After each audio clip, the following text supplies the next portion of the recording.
What's happening, guys? So it's been a while since I've done a training video, and that's largely in part just because there's not a whole lot going on with my training right now. There's nothing exciting happening. My training has been pretty boring. I'm just trying to get back into the groove of things here after I got really sick and lost all that weight, and after some time off and everything, it's just been a big time struggle. So we knocked the weights back, and I'm just kind of focusing on trying to feel better. My weight's finally getting back up there, though I'm still at 178, so I'd like to get a couple more pounds here.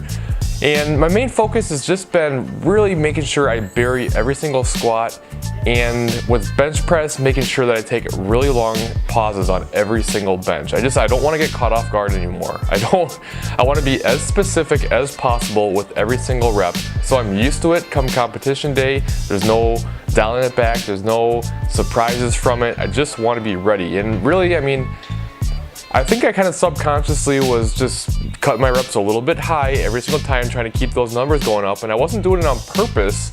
It was just one of those things where I think it was just kind of naturally happening, and I didn't even realize it, to the point where I couldn't get deep enough with heavy enough weights.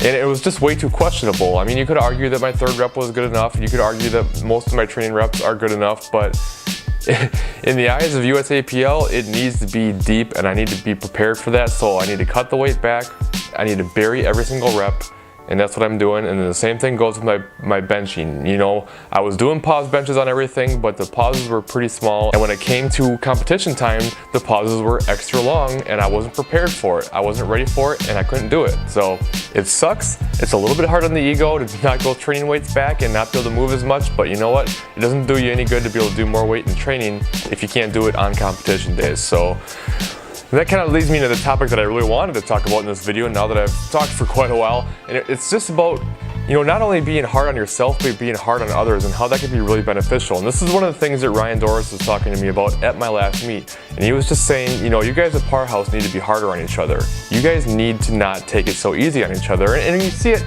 we're all guilty of this, and I'm guilty of it myself. You know, somebody will ask for your opinion on their squat, you know, was that deep enough? And you'll see it and you'll be like, it's questionable, but what will you say? You go, yeah, I think that's good enough. Yeah, I think that's there. No, don't do that. Say, dude, it's too close. You need to make sure you're sinking it. You need to make sure you're burying those reps so you don't get called for it. Don't go easy on each other. Be hard on each other all the time. And that's what he was talking about. Him and the De Novo guys do all the time. They're very hard on each other, but that's for your own good. You know, if you tell yourself and you tell others that things are okay when they're not necessarily gonna be okay, that's not benefiting anybody. So that's gonna be one of the changes I'm gonna be making moving forward. I'm gonna be very hard on myself. I'm gonna make sure that I'm not allowing myself to do things that I shouldn't do.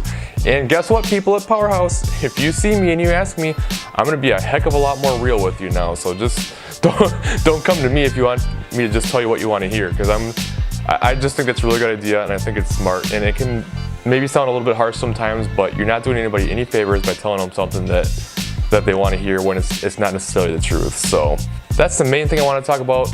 I have this week of training coming up, and then the next week after that, I'm going to be back in Minnesota for a wedding. So I don't know how much training footage I'm going to get. I'm probably not going to bring all my stuff with me. So I want to get a little bit though, because I'm going to be back at Ledbetter Fitness for that time, and I'm excited to kind of get some footage back in the place that kind of started everything for me when I was back in Mini.